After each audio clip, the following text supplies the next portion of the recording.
your salvation, your protection. You don't depend on your shepherd. That's right. And just as King David said, Yahweh Ba'ashem Yahushua is my shepherd, and I shall not want. So I don't have to worry about being able to push up 400 something pounds. Oh yeah. I don't have to worry about, how my technique is in Taekwondo or Jiu-Jitsu. I don't have to worry about any of that. All I need to worry about is my skill, and just like it's written in 2 Timothy 2:15, I need to be worried about, am I rightly dividing the word of Yahweh Ba'ashem Yahushua? Am I a workman that needed not to be ashamed? That's the only thing I need to be worried about. And everything else, man, scriptures say, be still, and the Most High shall fight for you. Right. So you got to learn what these scriptures are about. All these guys bucking up against the apostles. Right. They lean into their own understanding. Right. Going off on their own strength, following their own strength. Pride. And then their own strength is going to lead to their destruction. Man, your strength ain't going to deliver you, man. Quit going by what you think you know or the way you think things should be, and get into what these scriptures actually say. Scriptures say there were going to be men. Well, basically, how can we hear except a preacher be sent? Fun. And all you bucking up and talking that shit against Great Millstone, the apostles, y'all learned from the apostles. Those were the preachers that were sent who you heard from. So yeah. Yeah, I mean, that was pretty much the point. I can read 23. It's 1 Corinthians chapter 9, verse 23 says, and I do this, Salakia, and this I do for the gospel's sake, that I might be partaker thereof with you. So yeah, making sure that although we're in this flesh, man, we know where our power comes from, man. You know? We know that we have no power aside from Yahweh Ba'ashem Yahushua. Okay? That's right. And he's the one that's gonna get the glory. You know? Like exactly. If you coming into this thing trying to seek your own vain glory,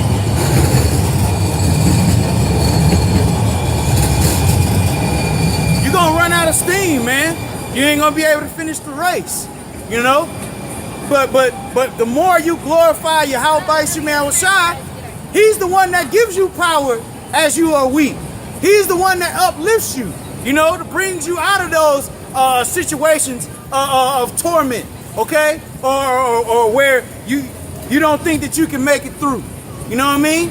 Because you are reverencing him. You are reverencing your power. Whereas these other dudes, man, if you can't give reverence to the men that brought you up and taught you, that trained you, okay? In this technique of swinging this spiritual sword, then yeah, man, like you ain't gonna give honor to Yahweh Ba'ashem Yahushua. Exactly, bro. And you don't have to agree with everything the apostles say, but why you guys come out and then you just they make it a point to belittle and mock the apostles. Right. You don't have to agree with everything we say, man, but it's a way to disagree according to the scripture. That's right. But they call, Apostle call biker boy and all this. Just blatantly being disrespectful. Right. Yeah, because they can never go against the doctrine. They always have to go low blows. Things that are carnal. Is that a fucking dude? Who knows, right? This is Babylon, man. Bro. This is Babylon, man. You can't tell a man from a woman nowadays. Jeez, man. Hey, I got that real quick, brother. Oh, okay. Jeremiah chapter 51, verse 29. And the land shall tremble and sorrow, for every purpose of the Most High shall be performed against Babylon, to make the land of Babylon a desolation without inhabitant. Mm-hmm. Yeah. The mighty man of Babylon have forborne to fight. Hey, it says, they have remained in their holes. Their might have failed. Right. They became as women. They have burnt their dwelling places. Her bars are broken. Yeah.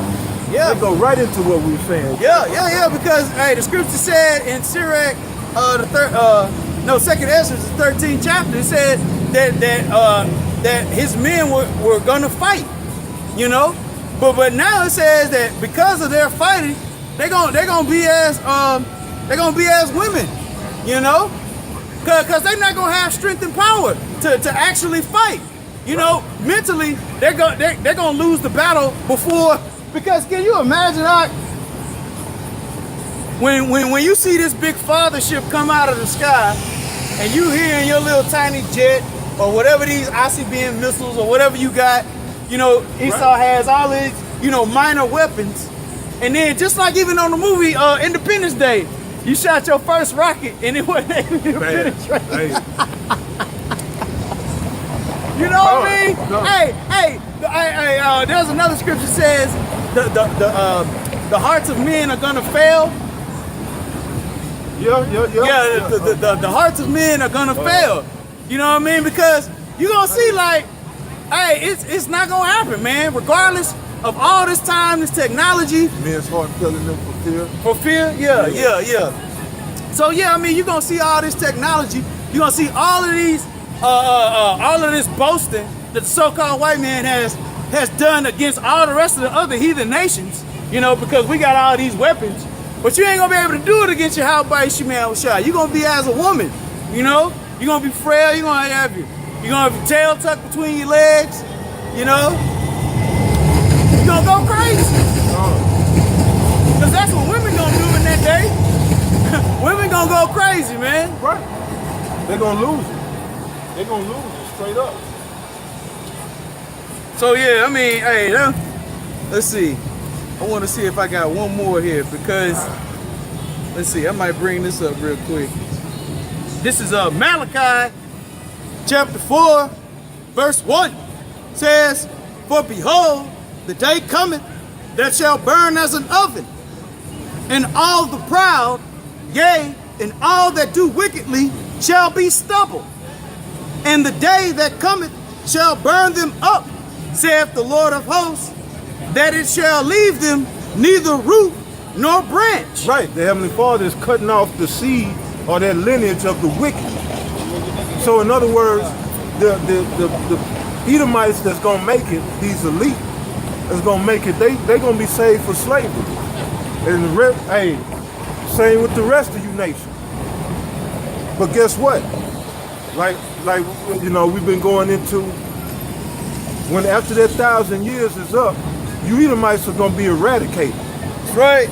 Rest of you nations, y'all going to be allowed to go back into your homeland, but you're going to have to keep these laws, statutes, and commandments. Gone. You know, and we're going to be there to make sure you keep it. That's right. So, hey, right. Well, no, I was just going to say, because that's our part as rulers. You know? Like we're going to be receiving reports on all the other nations. You know? And if need be, hey, we gonna send our armies, you know, just like Yahweh Shema was trying to send in his army, you know, like he's looking from above, you know, he's got his angels sending in reports saying, all right, well, you know what I'm saying, it's about time to start rallying the troops, you know what I'm saying, it's time to light this place up, you know, and that's all we really waiting on, you know, from Yahweh Shema Shah. That was it. Oh, I can read it again. This is because I'm looking for another one. I got it. It ain't going nowhere. This is Malachi chapter 4, verse 1. Right. "For behold, the day cometh that shall burn as an oven." That day is coming. It's nearer than what we believe. That's right. That day that cometh that burneth as an oven. That's the judgment of Yahweh Shem Yahweh Shai. In the form of them intercontinental ballistic missiles raining down on Babylon the Great, or that virgin daughter of Babylon the Great, and other parts of the world. But it's gonna burn as an oven. Everything is gonna be consumed by that fire. Yep. None shall be left here in Babylon. Yeah, and we talked about that on the block earlier. You know, how the elements shall melt with fervent heat. Melt you know, with fervent heat. So yeah, I mean, and it says, and all the proud, yea, and all that do wickedly shall be stubble. So this one verse clearly tells you that all people ain't gonna make it. That God don't love everybody. You know, everybody wants to lean into the New Testament on how I guess the doors were made open to the Gentiles. But hey, man, hey, the scripture says not one jot or one tittle shall be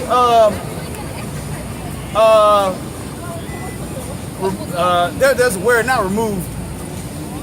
It's in Matthew, but basically until all the law be fulfilled. From the law, yeah. So yeah, I mean, the point being here is when Yahweh Shemel Shai, because this is prophecy we're talking about. There's no other account in which it says that the earth would burn like an oven, and all the proud and wicked, you know, will be as stubble. Because if that's the case, then that would mean that we living in the kingdom. Right. You know, and that's not the case. Cause I don't have a spiritual body yet. You know what I'm saying? I don't see Yahweh. You know what I'm saying? We're still going through oppression. You know what I'm saying? I don't see the streets paved with gold. So there's no way that that's been fulfilled. You know? No, you got people here in Texas, man, in Houston, been here all their life, and yet they'll bitch and complain when it get 90 degrees, you know, and a little humidity.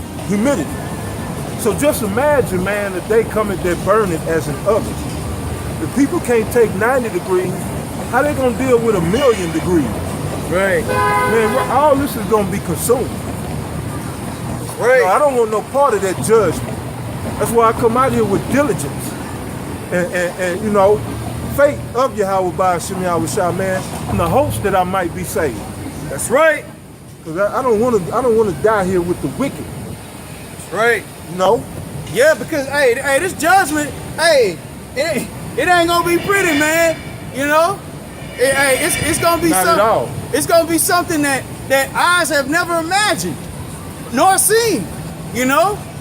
And you know, cannibalism is gonna be back, you know, guillotine's gonna be back, you know. So yeah, it's all the fowls of the earth are gonna start to terrorize people, you know, famine, you know, biological warfare. That's right. So yeah, I mean, hey, who wouldn't want to escape this day, man?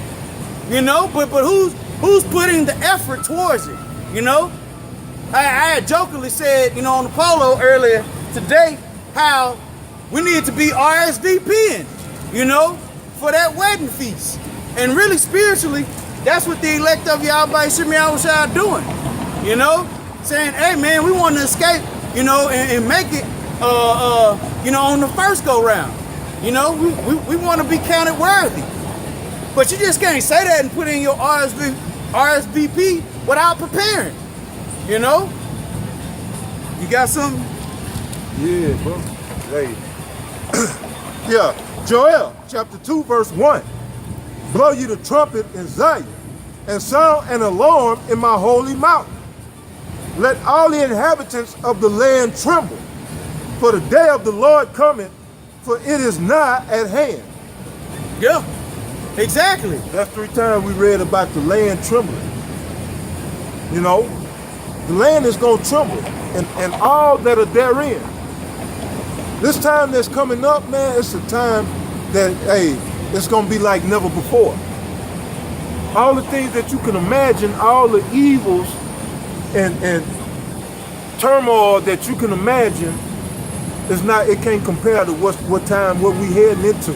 This time of the day of the Lord. That's right. The time of the Lord's vengeance. You know, it's not something that you want to take lightly. Right. But you got a lot of Jake walking around through these streets playing. They don't really grasp the gravity of what this is that we are bringing out. You got something? Yeah. This is back in Jeremiah, verse 51, verse 53. Though Babylon should mount up to heaven, And though she should fortify the height of her strength, yet from